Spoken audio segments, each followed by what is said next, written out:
नमो नमः सर्वेभ्यः। पंडित दीनदयाल उपाध्याय शेखावाटी विश्वविद्यालय के अंतर्गत राजकीय कला महाविद्यालय सीकर के स्नातक द्वितीय वर्ष के संस्कृत विषय के छात्रों के लिए यह पाठ्य सामग्री प्रस्तुत की जा रही है। संस्कृत साहित्य विषय के द्वितीय प्रश्न पत्र में निर्धारित छंद आज हम पढ़ने जा रहे हैं। छंद को विधिवत पढ़ें उससे पहले इसका एक सामान्य सा परिचय आप सब जिस तरह जानते हैं। संस्कृत में रचनाएं प्राय दो प्रकार की होती हैं, गद्य और पद्य। गद्य वह रचना होती है जो छंद रहित हो तथा छंदोबद्ध रचना को पद्य कहा जाता है। जिस रचना में अक्षर, मात्रा, गति, यति, लय आदि के नियम होते हैं वह छंद कहलाती है। इसी प्रकार छंद में वर्ण की जो परिभाषा है वह है स्वरयुक्त व्यंजन अथवा केवल स्वर ही वर्ण की परिभाषा में आता है।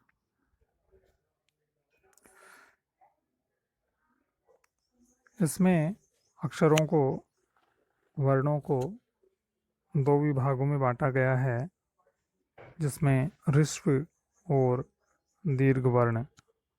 ह्रस्व वर्णों में अ, ई, उ, री, लृ इन्हें लघु कहा जाता है तथा दीर्घ वर्णों आ, ई, उ, री, ए, ऐ, ओ, औ इन्हें गुरु कहा जाता है। इस लघु और गुरु के भेद को हम एक श्लोक के माध्यम से भलीभांति समझ सकते हैं। सानुस्वारश्च दीर्घश्च विसर्गी च गुरुर्भवेत् वर्णः संयोग पूर्वश्च तथा पादांत गोपिवा। अर्थात सानुस्वारश्च अनुस्वार के सहित, दीर्घश्च तथा जो दीर्घ हो, विसर्ग युक्त हो, वो गुरु कहलाता है। साथ ही जो वर्ण संयोग या संयुक्त वर्ण से पूर्व वाला वर्ण हो, यथा संयोग को सबसे पहले समझ लेते हैं। संयोग वह कहलाता है जहाँ दो व्यंजनों के बीच में स्वर की कोई बाधा न आती हो, वह संयोग कहलाता है। तो संयोग से पूर्व का जो वर्ण होगा वह गुरु माना जाएगा। तथा पादांतगः अपि वा। पादांतगः पाद या चरण, श्लोक का, एक पद्य का, चार चरणों में से एक चरण अथवा पाद, उसका जो अंतिम वर्ण है उसे श्लोक में या पद्य में आवश्यकता अनुसार लघु या गुरु मान लिया जाता है, अंतिम वर्ण को। तो ये गुरु की परिभाषा हो गई। इसके अतिरिक्त जो शेष बचे हुए हैं वो लघु हैं। गुरु को अवग्रह की भांति चिन्ह से जाना जाता है, चिन्हित किया जाता है, और लघु का चिन्ह खड़ी लाइन से संकेतित होता है। छंद में गण व्यवस्था होती है। तीन वर्णों के समूह को गण कहा जाता है। उन गणों के नाम, स्वरूप और उदाहरण हम समझ लेते हैं। इसके लिए गणों के जो नाम हैं वो ये, मा, ता, रा, जय, भा, न, से ले गा इस सूत्र से व्याख्यायित होते हैं। ये से यगण, माँ इससे मगन, ता से तगन, रा से रगन, जय से जगन, भा से भगन, नय से नगन, से सगण। और अंत में बचे हुए दो जो वर्ण शेष हैं वह लघु और गुरु कहलाते हैं। इस प्रकार से यगण का जो चिन्हित भाग होगा उसमें ये माता अर्थात पहला वर्ण लघु होगा, अन्य दो जो वर्ण होंगे वो गुरु होंगे। ये माता। अनंतर मातारा, यानी कि तीनों ही वर्ण जो हैं वो गुरु होंगे। तारा जय, ता ये गुरु है, रा यह भी गुरु है, जय ये लघु है। अर्थात पूर्व दो वर्ण जो हैं वो लघु गुरु होंगे और अंतिम जो वर्ण है वो लघु होगा। रैगण में रा जय भा अर्थात गुरु लघु गुरु। जय भाने इसका अर्थ हुआ लघु गुरु लघु।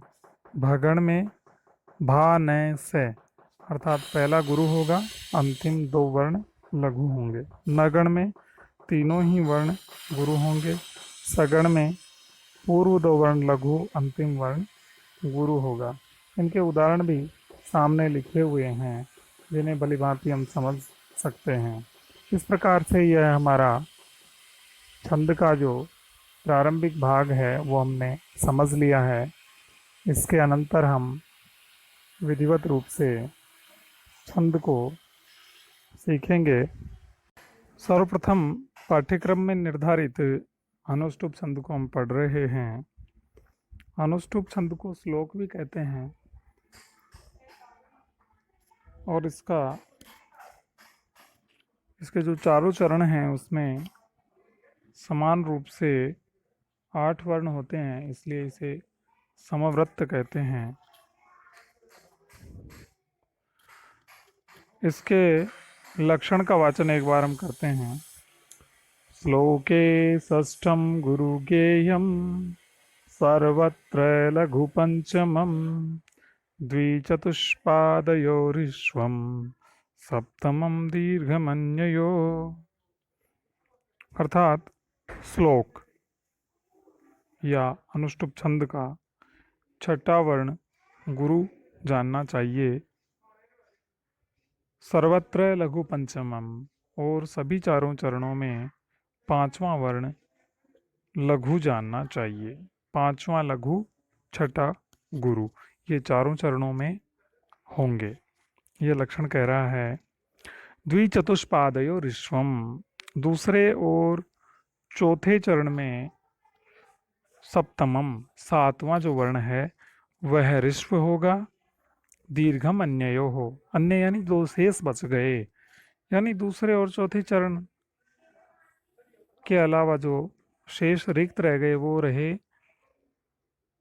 पहला और तीसरा। तो पहले और तीसरे चरण का सातवां जो वर्ण होगा वह दीर्घ होगा। यह इस छंद की परिभाषा या लक्षण है। तो हम इसे किसी भी उदाहरण में इसकी संगति देखेंगे जिससे हमें पता चल सके कि उस संबंधित पद्य में इसके यह सारा लक्षण घटित हो रहा है या नहीं। अभिज्ञान शाकुंतलम के चतुर्थ अंक से यह सातवां पद्य अनुष्टुप छंद का लक्षण है, उदाहरण है, जिसमें ययातेरिव शर्मिष्ठा भर्तुर्बहुमता भव सुतं त्वमपि सम्राजं सेवपूर्वमवाप्नुहि। इस उदाहरण में हम लक्षण की संगति देख लेते हैं कि उससे संगत है या नहीं। तो इसका पांचवा वर्ण जो प्रथम चरण है उसका पांचवा वर्ण है यया ते रिव में वह।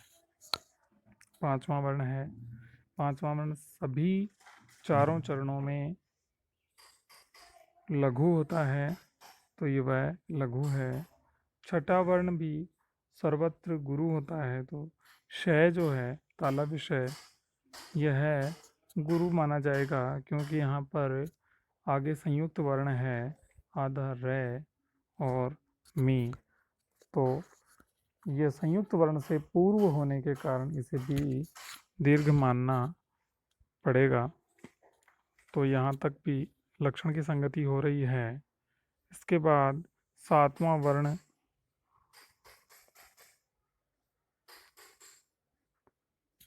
मी है।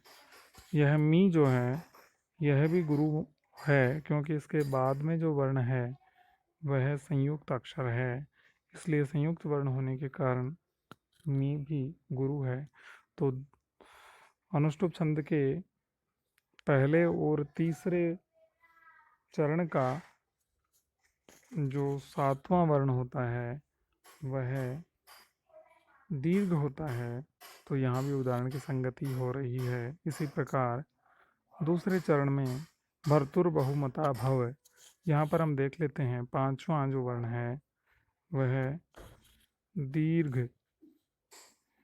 लघु है। श्लोके षष्ठम गुरु गेयम सर्वत्र लघु पंचमम, पांचवा लघु होता है, तो पांचवा मैं है ये लघु है।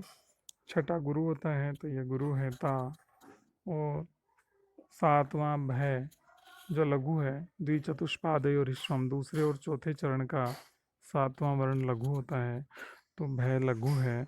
इस प्रकार दो चरणों तक हमने इसे देख लिया है। तीसरा चरण भी देख लेते हैं, सुतम त्वमपि सम्राजम।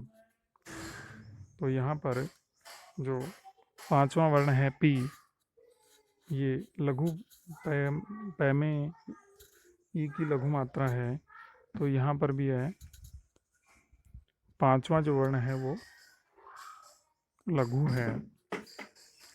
छठा वर्ण स, आगे संयुक्त वर्ण होने से यह भी गुरु है।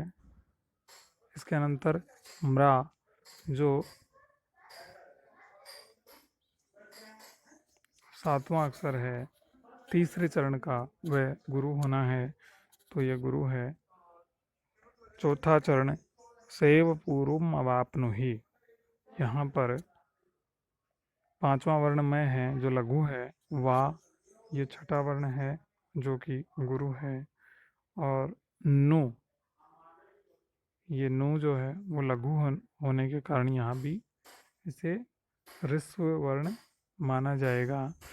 तो यहाँ पर भी चतुर्थ चरण में द्विचतुष्पादय और ह्रस्वम सप्तमम, तो सातवां वर्ण दूसरे और चौथे चरण में लघु होता है, तो यह नु लघु होने से अनुष्टुप छंद का पूर्ण यह उदाहरण संगत हो रहा है लक्षण के साथ। इस प्रकार हमने आज अनुष्टुप छंद को पढ़ लिया है।